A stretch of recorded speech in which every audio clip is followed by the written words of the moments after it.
They say you never really know your family until there's money involved, or a house, or both. And if you had told me 5 years ago that my own parents, the same people who used to cheer for me at school plays, the ones who sent me handmade cards and college care packages, would one day look me in the eye and try to throw me and my daughter out onto the street just to make my sister feel like a real adult, I would have laughed and offered you a drink. But here I am, sitting in a stiff wooden courtroom chair, staring at a judge who's about to make a decision that could ruin everything I've built. My hands are shaking. My lawyer is whispering something I can't hear. My parents are sitting 2 rows behind me with smug expressions, and my sister, God help me, is smirking like she's already picked out the curtains. But let me back up, because this nightmare didn't start in a courtroom. It started with a favor that I should have known better than to give. My name's Jason. I'm 34, single dad to a 9-year-old girl named Mia, and if there's one thing you need to know about me, it's that I don't play games when it comes to my kid. I never thought I'd be a father at 25, but life happens. Her mom left when Mia was 2, and from that moment on, it was just the 2 of us. I work in IT, nothing glamorous, but it pays well enough, and after years of grinding and saving, I bought a small house just outside the city. 3 bedrooms, fenced yard, decent school district. Nothing fancy, but it was ours. Safe, quiet, the kind of place where you could finally breathe. My parents were proud of me, or at least I thought they were. Dad used to tell his friends how my boy's doing it on his own. Can you believe that? Mom would post grainy Facebook photos of Mia, playing in our backyard with captions like "Little Angel" in her castle. But things shifted when Melissa came back. Melissa is my younger sister. She's 31, chronically unemployed, and somehow always on the verge of a breakthrough. Whether it's a candle business, a gluten-free cookbook, or a Twitch stream where she teaches tarot card readings to people's cats, Melissa is always one idea away from stardom. And yet, every time she fails, which is often, my parents swoop in like clockwork. Rent? Covered. Credit card debt? Forgiven. Broken lease? Sweetheart, you just need a fresh start. It's always the same story. Melissa is finding herself, and anyone who doesn't support her journey is just jealous or toxic. When she moved back in with my parents after her 3rd spiritual burnout in 4 years, I didn't say anything. I figured she'd crash for a few months, lick her wounds, and move on. But she didn't. She settled in like a barnacle. Started redecorating their guest room like it was a luxury Airbnb. She even had the audacity to call it her healing suite. I rolled my eyes and stayed quiet. Then came the first hint of trouble. Mom called me one evening while I was making dinner. Mia was setting the table, humming some pop song under her breath, and I had chicken sizzling in a pan.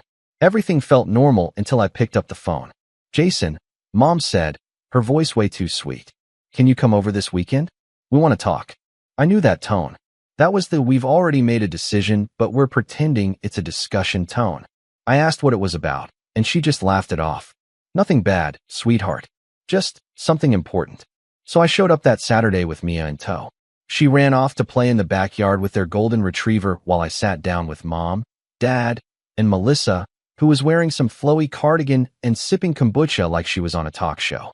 "We've been talking," Mom began, folding her hands like a news anchor. "And we think it's time Melissa got her own place." I raised an eyebrow. "Okay, great. Congrats." "She's ready," Dad added. "Really ready this time. She just needs a chance." Melissa chimed in, smiling wide. "I've been manifesting it. I just need the right energy space." I stared at them, trying to make sense of where this was going. "So, you need help moving her?" Mom shook her head. "No, honey. We think you should give her your house." For a second, I genuinely thought she meant temporarily, like a few weeks or maybe a month while she figured things out.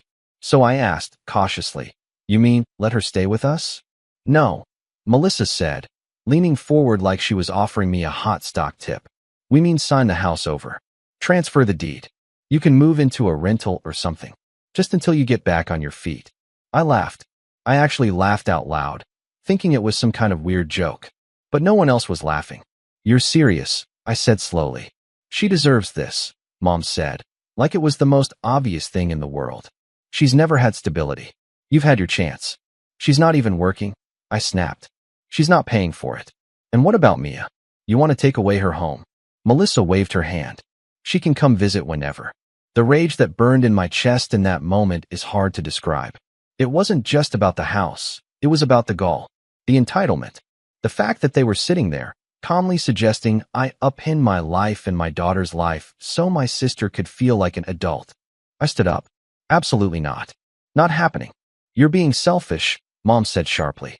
She needs this, Dad added. No. I said again, this time louder. Mia and I live there. I paid for that house. You want to help her? Use your savings. Co-sign a lease. But don't come to me with this garbage. I grabbed Mia, told her we were leaving, and walked out without another word. I thought that was the end of it. I really did. Just another bizarre family moment to laugh about later. But oh no, it was just the beginning. Because 2 weeks later, I got a letter. Certified mail. Legal-looking envelope. Inside was a petition. My parents were suing me. And the reason? Unlawful possession of family property. Apparently, they had decided, without a shred of legal basis, that the house was part of some vague family trust, and that Melissa was entitled to it as her inheritance. They wanted the court to force me to transfer ownership, evict myself, leave the keys behind. I almost threw up. And as if that wasn't enough, they served it on Mia's birthday. That was the moment I realized something inside them had changed. Or maybe it had always been like this, and I just refused to see it. The golden child syndrome. The blind support. The way I'd always been the backup plan, the one expected to carry the weight, while Melissa got praise for breathing. The court date was set. My lawyer, God bless him, was furious on my behalf. He said we had a strong case, that it was nonsense, but that didn't make it easier to stomach. I didn't tell Mia everything, just that there was some drama with Grandma and Grandpa, and that we might have to talk to a judge soon. She's smart, though. Too smart. She started having nightmares. Started asking if we'd have to live in a car. That wrecked me. But it wasn't until a week before the hearing that she came to me with her tablet clutched to her chest. Daddy, she whispered. I think I did something bad. I blinked. What do you mean? She looked up at me with big, nervous eyes. Grandma made me delete something, but I saved it. I took the tablet from her. What I saw made my blood run cold. And that was the moment everything changed. I didn't even know a child's tablet could carry so much weight. When Mia handed it to me that night, her little hands were trembling. She looked like she expected me to be mad, but I wasn't. I was afraid of what would make a child think she did something bad by saving something. I sat down on the edge of her bed, still dressed in my work clothes, the stress of the day already pounding behind my eyes. She crawled next to me, curling into my side, hugging her stuffed elephant. I opened the gallery first. Nothing. Then I checked the recently deleted folder. There it was, a video. It was shaky, filmed at a weird angle, like Mia had hidden the tablet between two couch cushions and angled it just enough to catch what was happening in my parents' living room. The audio was tinny, the picture slightly blurred, but you could clearly hear the voices. He'll crack, my mom was saying. He always caves when you push hard enough. He just wants peace.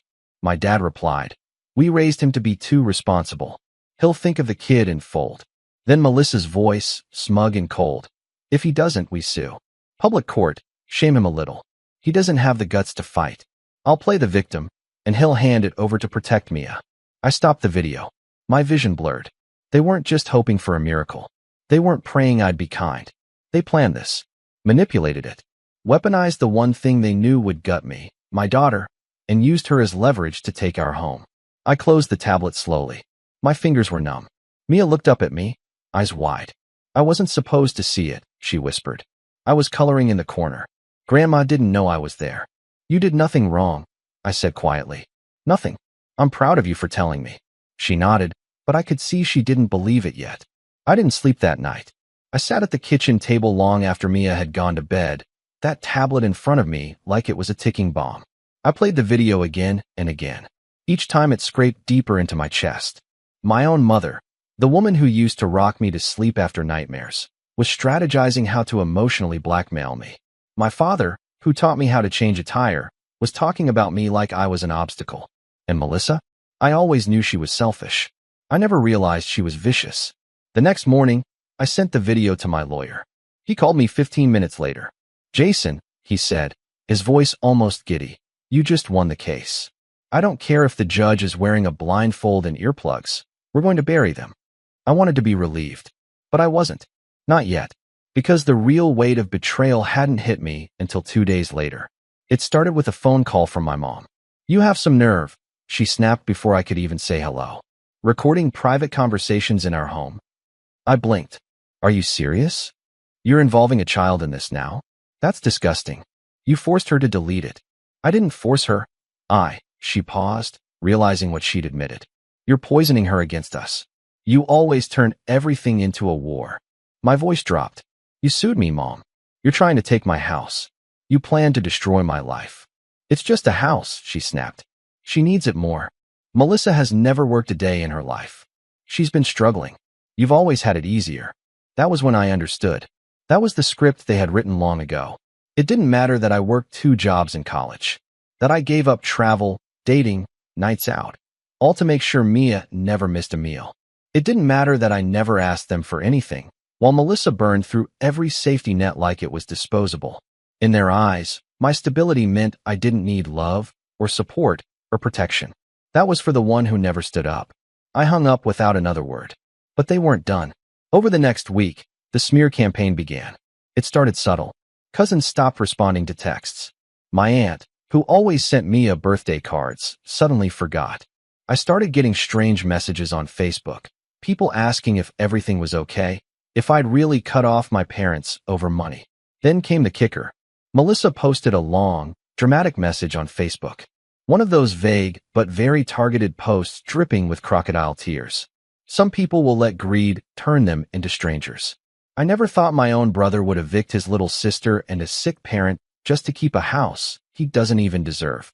But I guess blood doesn't mean anything anymore. The comments poured in. Sympathy. Outrage. Strangers calling me a monster. Friends of the family asking how they could help. One woman offered to start a GoFundMe. It was surreal. My inbox exploded. I responded once, just once, with a screenshot of the video and a short message. "Before you pick a side, maybe watch this." But they didn't care. People believe what they want to believe. And the narrative Melissa spun was easier to digest than the truth. Poor, dreamy little sister betrayed by cold, heartless brother who refuses to share. Even Mia's school principal called me in to check on the home environment, saying Mia had been quieter than usual. Of course she had. She was 9, and her world was falling apart. The final straw came the Friday before the hearing. I picked Mia up from school and noticed her eyes were red. She wasn't crying, but she had been. "What happened?" I asked gently. She hesitated. "Grandma came to school." My stomach twisted. "What?" She said she had a surprise. "She brought me McDonald's and told my teacher it was a special lunch. But she asked me stuff. About you. If you were angry all the time. If we had power in the house. If you yelled at her." I pulled over. My hands were shaking. "She told me not to tell," Mia whispered. "But I thought I should." I hugged her so tight she squeaked. That was it. That was the breaking point. This wasn't just about a house anymore. They were trying to build a case. They were trying to paint me as unstable, maybe even unfit. They wanted to make me look dangerous. They were coming after my kid. I called my lawyer that night and told him to dig deeper. Get statements. Subpoena records. I didn't care how much it cost. This wasn't about winning anymore. It was about defending what was mine. And what was mine wasn't just a piece of property. It was my daughter, my peace, my life. But I wasn't ready for what we found next. A day before the hearing, my lawyer called with something in his voice I hadn't heard before, hesitation. "We pulled the family trust records," he said. "There is no family trust," I replied. "I never saw one." "Oh, there's a document," he said. "But it's not what you think." He sent me a PDF. I opened it. It was a scanned document dated 7 years ago. It named my parents as trustees and me as the sole heir of the property in question. My house. Except, here's the twist. It wasn't my house they were referring to. It was their house. The one they lived in. The one Melissa now occupied while they stayed with friends during the case. I sat in stunned silence as the pieces fell into place. They were broke. They had secretly put their house in my name because they trusted me to be responsible. And now, they were trying to take my house, the one I bought myself, because they assumed I wouldn't fight back. They wanted to flip the script, cash out, and retire on my back. The betrayal was so deep it felt surgical. They had sold their future, then tried to steal mine. And the worst part? They thought they'd get away with it. They thought I'd just nod, take the hit, and move out quietly, because that's what I always did. But not this time. This time, I had proof. This time, I had Mia. And when we walked into that courtroom the next day, I didn't just walk in as a man defending a house. I walked in as a father defending a child. A legacy. A line in the sand. They tried to smile when I entered. My mother even mouthed, "We love you." But I didn't smile back. Mia clutched my hand. Her tablet was tucked in her backpack. And when the judge asked if anyone had additional evidence to present, she stood up, pulled it out, and said, loud and clear, "Can I show you what Grandma made me delete?" The judge looked surprised, but nodded. She hit play. And in that courtroom, silent, sterile, sacred, that tiny voice echoed through the speakers, capturing every word, every scheme, every ounce of calculated betrayal. I didn't look at my parents. I didn't need to. I could feel the blood drain from their faces. When the video ended, the room stayed quiet for a long time. Not courtroom quiet, soul quiet. The kind of silence that comes after something breaks. The judge didn't say anything right away, and neither did my lawyer. I heard the muffled shuffling of papers somewhere behind me, the nervous cough of a court clerk, a stifled gasp from someone in the second row, but I didn't turn around. I just kept my eyes on Mia. She was standing still, holding that tablet like a shield. Her lips pressed tight, her tiny shoulders square. She didn't look scared. She looked like someone who had finally stopped being afraid. The judge cleared his throat, and when he finally spoke, his voice was calm, but firm. "We'll take a recess," he said. "I need time to process this new evidence." The bailiff escorted everyone out. My parents tried to speak, to me, to Mia, but I blocked them out. Melissa reached out as we passed her, her voice shaking. "Jason." I didn't know she was recording. I didn't look at her, just walked past. We sat in a quiet hallway while Mia colored in her notebook and I stared at my hands, my mind whirling with everything that had led us here. This wasn't how things were supposed to go. Courtrooms, betrayals, child witnesses. When I bought that house 4 years ago, I imagined birthday balloons tied to the fence, bedtime stories echoing off those walls, dance parties in the kitchen on rainy days. It was supposed to be the place we healed from the loss of Mia's mom, a place we started fresh. Instead, it had become a battleground. And even though we'd just won the battle, I could feel it. I didn't feel victorious. I felt wrecked, absolutely gutted. By the time the judge returned and ruled the case dismissed, with prejudice, meaning they couldn't refile, I was barely listening. My lawyer grinned, patted me on the back, whispered something about open and shut, and I nodded, but it felt hollow. Mia and I left the courthouse and drove home in silence. She fell asleep in the car, her head against the window. I pulled into our driveway, still ours, thank God, and just sat there, watching the sun dip behind the trees. I should have been relieved. Instead, I just felt lost. That's the thing they don't tell you about surviving betrayal. The aftermath is quiet, empty. You spend all your strength fighting, protecting, surviving. And when the storm passes, there's no energy left to celebrate. There's just space and silence. And the question, what now? The weeks that followed were the hardest I'd ever lived through. Not because of my parents or Melissa. They were suddenly very quiet, probably at their lawyer's advice, but because of the emotional fallout. The grief hit me like a wave. Not just grief for the betrayal, but grief for the version of me who still believed my parents had my back. That version was gone now, and I had to mourn him. Mia was the only reason I kept moving. We settled back into routines. I started cooking again. Actual meals, not just microwave stuff. I walked her to school, helped with homework, told bedtime stories I barely remembered halfway through. She never asked about court again. But sometimes, at night, she'd crawl into my bed without saying anything and fall asleep curled up next to me, like she just needed to be close. One night, maybe a month after the ruling, I was brushing her hair and she asked me something I wasn't ready for. "Do you still love Grandma?" I froze. My hands paused mid-stroke. I looked at her in the mirror, her eyes big and waiting. "I don't know," I said honestly. "I think I'll always love the version of her I thought she was." She nodded like she understood. And maybe she did. Kids are wise in ways adults forget how to be.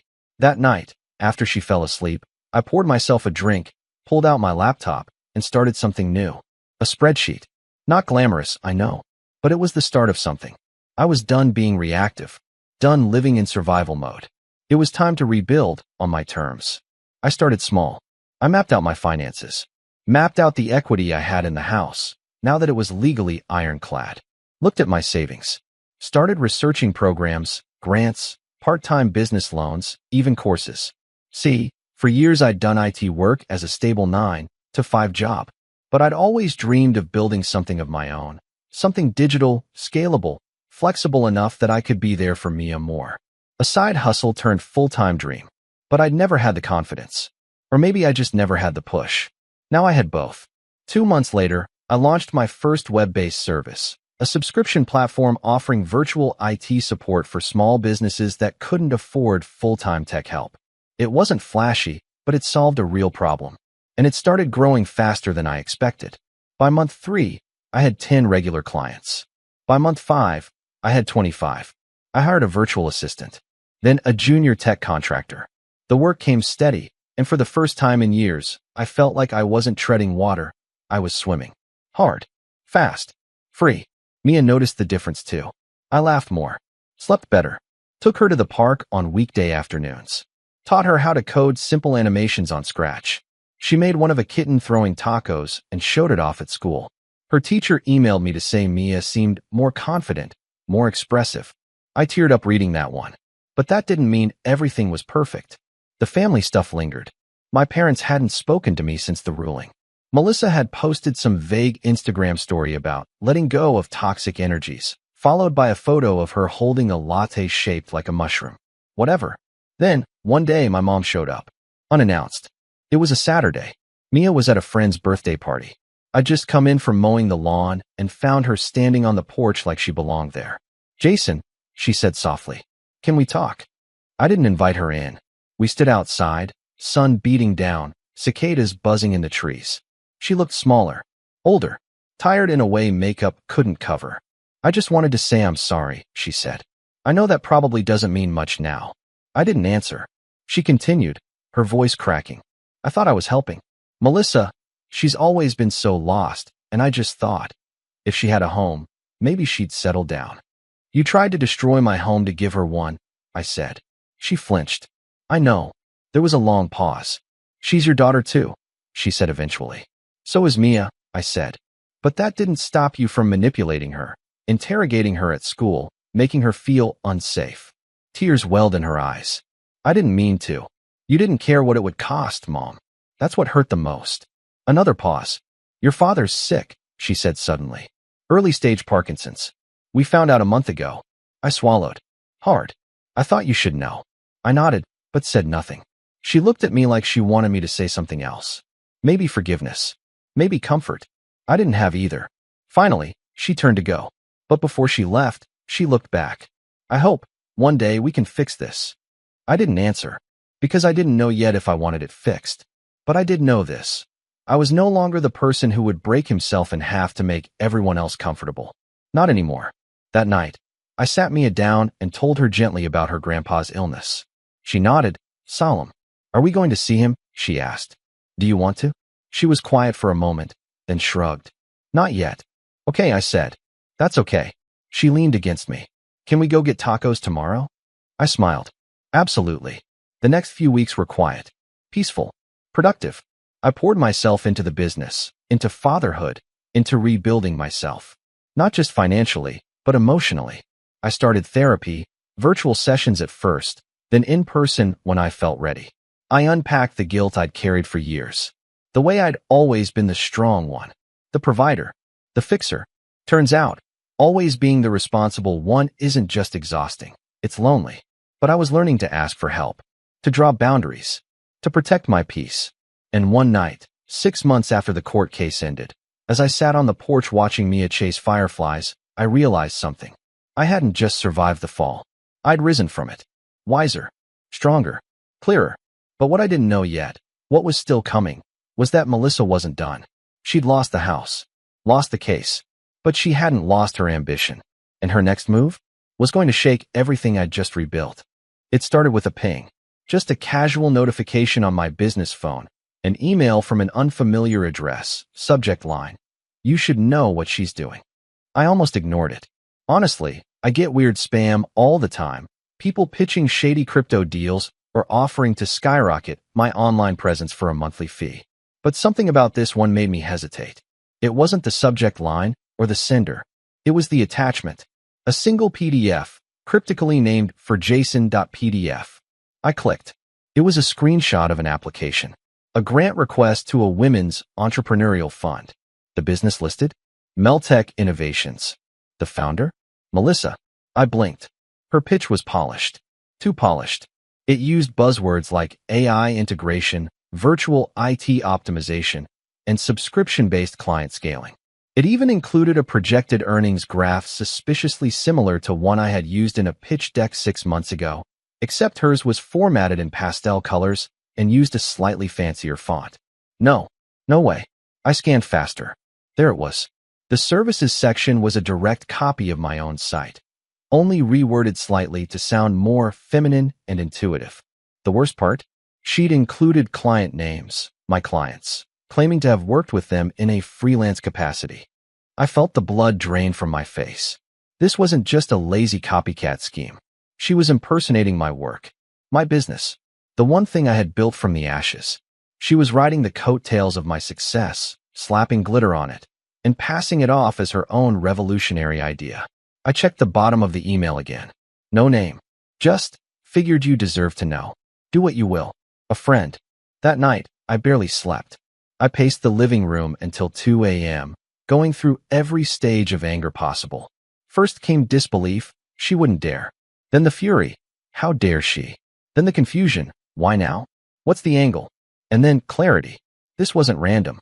Melissa didn't just want attention. She wanted redemption. After the court case, she became a social pariah in our town. Word spread, even without me posting anything.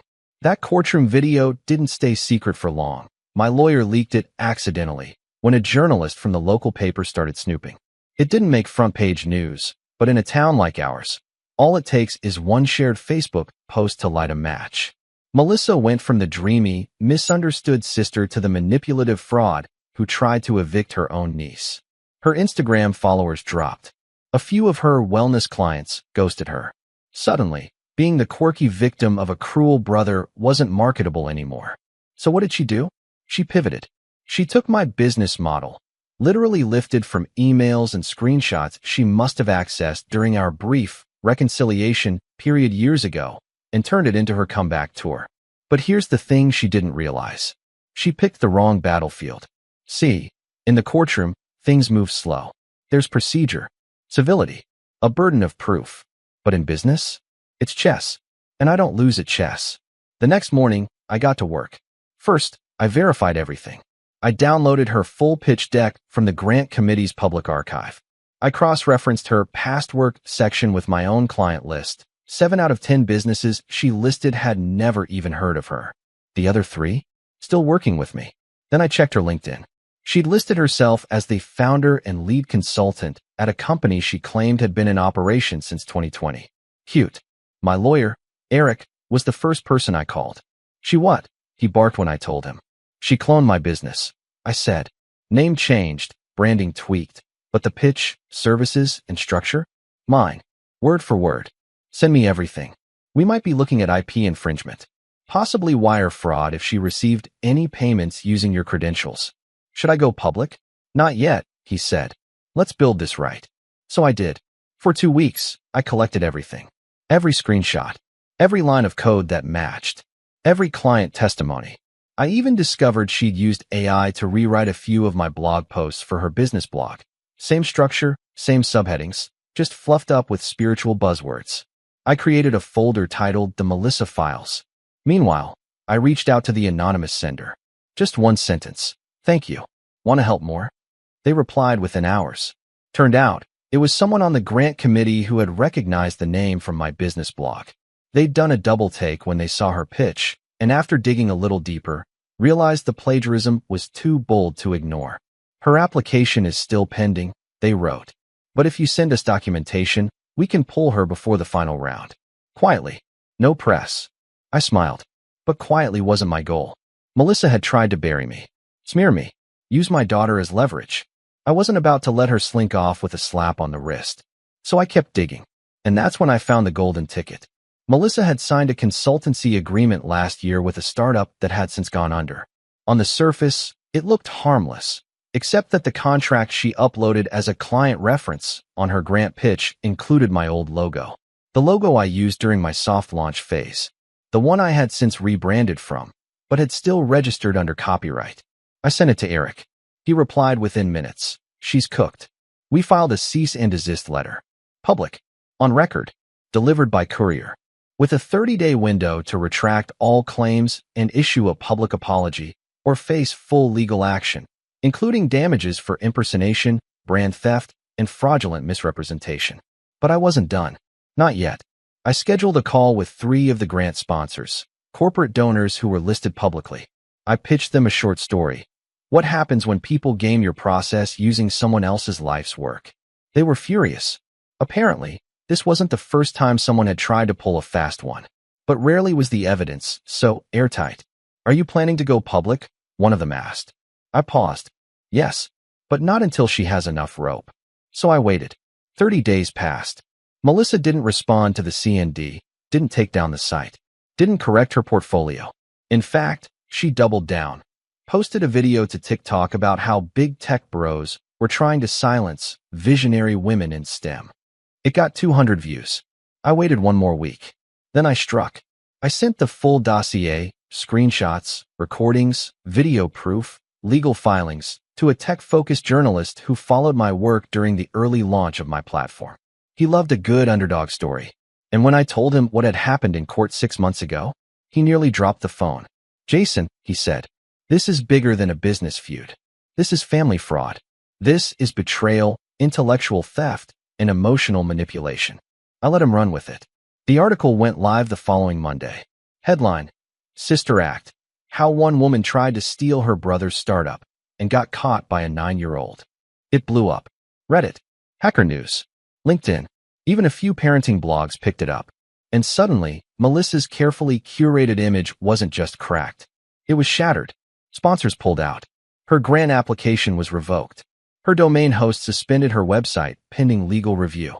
PayPal froze her donation links. But I still wasn't done. Because sometimes, justice isn't just about taking someone down. It's about rising above them, publicly. A week after the article dropped, I launched a new program through my business, Project Phoenix. A mentorship initiative for single parents starting digital side hustles. Affordable, scalable, transparent. Guess what the welcome video included? A short clip of Mia holding up her tablet, smiling. Always back up the truth, she said. The program exploded. People signed up in droves, partly out of sympathy, partly because the content was actually useful. I hired 2 more team members just to handle onboarding. And suddenly, the thing they tried to destroy had become something bigger, stronger, untouchable. But just when I thought it was over, just when I started to believe the worst was behind me, I got a letter in the mail. A handwritten envelope. No return address. Inside was a card. It said, "You think this is over, but it's just the beginning." Underneath the note was a photo of Mia at school, taken from across the street. I stared at the photo of Mia for a full minute before I let myself breathe. It was grainy, taken from a distance, but it was unmistakably her, my daughter, standing by the school gate with her pink backpack, laughing at something one of her friends said. Completely unaware. Completely exposed. My hands went cold. My ears started to ring. Every protective instinct in my body flared red hot. There was no return address. No signature. Just that smug, scrawled message. You think this is over. But it's just the beginning. I wasn't naive. I knew what this was. It wasn't a threat of violence. Melissa didn't have that in her. But it was a message, a final, desperate ploy to scare me back into silence. She knew she'd lost everything that mattered in the public eye. Now she was trying to make it personal again. Psychological warfare. She was telling me, you may have won in the courtroom, online, and in business, but I can still rattle your peace. I can still get in your head.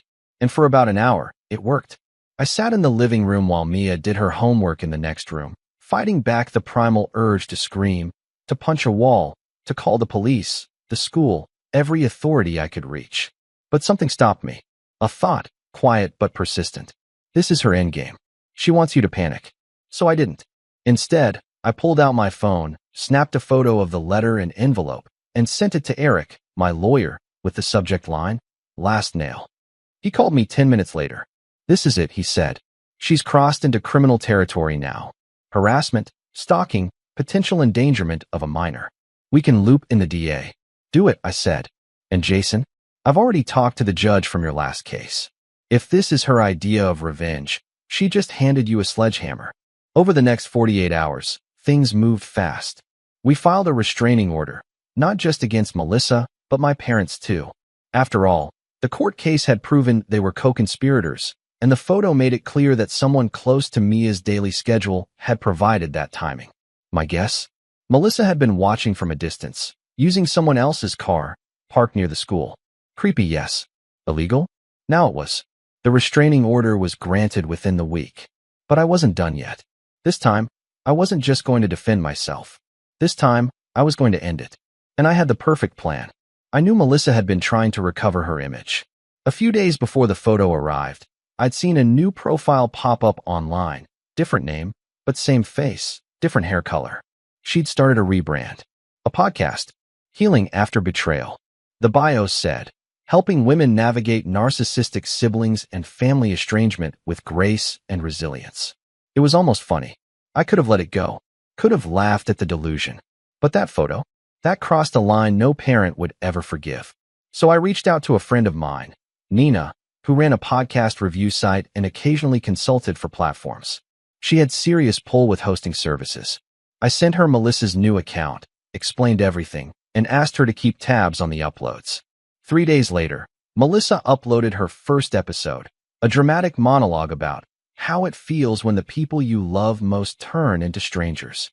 It was full of lies, naturally, fabricated childhood abuse, sob stories about me, isolating her from our parents, even a fake anecdote about Mia witnessing aggression. I was painted as a textbook narcissist, cold and controlling, while she was the innocent healer who just wanted peace. It was the perfect performance. So I let her keep going. I let her upload 3 more episodes, each one more unhinged than the last, each one more full of specific names, dates, details she shouldn't have used. And then, on episode 5, she slipped. She mentioned the grant she almost received and named the company she claimed she worked for. My company. That was the key. See, I hadn't yet pursued damages for intellectual property theft. I'd won the moral war. I'd destroyed her credibility. But I hadn't pursued financial punishment. Until now. With her podcast as evidence, I filed a civil suit. Brand impersonation, defamation, fraudulent claims. And this time, we didn't file quietly. We filed loud. Eric coordinated with the same tech journalist who broke our last story. The headline this time? From plagiarism to podcast lies. How one woman tried to rebuild her image by destroying her brother's reputation and got sued again. The article dropped like a bomb. Melissa's tiny podcast was removed from every major platform within 72 hours. The hosting service issued a public apology for not vetting slanderous content. Her rebrand was dead before it began. But that wasn't the end. Because the final blow came from an unexpected place. The IRS. Turns out, when you fabricate income sources for grant applications and list clients you never had, that's fraud. And when you take donations on platforms like Ko-Fi or PayPal using business names you don't own, that's taxable income. Unreported income. I didn't even have to lift a finger. The journalist who covered her story passed it along to a friend in the tax department. Melissa was audited.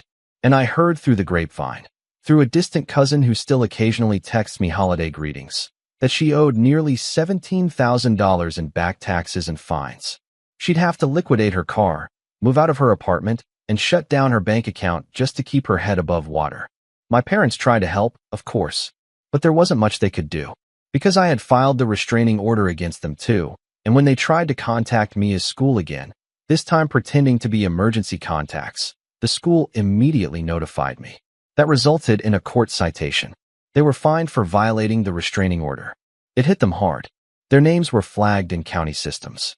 The small retirement they were counting on, delayed indefinitely due to legal costs.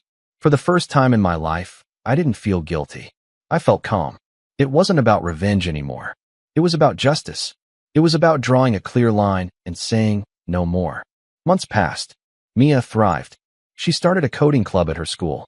One day, she showed me a project where a little digital elephant guarded a castle from trolls. "This one's you," she said, pointing to the elephant. You protect me. I cried that night. Not because I was sad, but because I was proud. Of her, of myself, of everything we had built. My business continued to grow. I started a non-profit wing to mentor teens in tech. We hosted our first free seminar for single parents interested in side hustles. Over 200 people attended. Life was better than ever. Then, one day, a letter arrived in the mail. Different from the others. This one was from Melissa. Handwritten. No threats. No insults. Just 4 words. You finally beat me. I smiled and tossed it in the trash.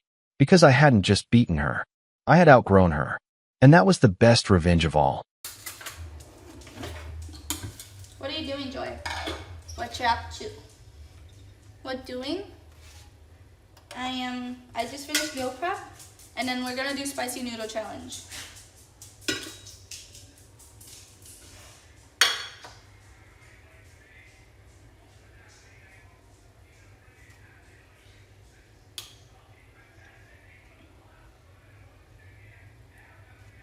Hi, Kang. I'm good. I'm just cooking. How are you, Kang? I'm interested in this dish final result. It's finished. There's nothing else. It's just rice and stir fry, guys. It's really like a simple dish. I didn't want to like do something complicated because then I'll get even more lazy, you know?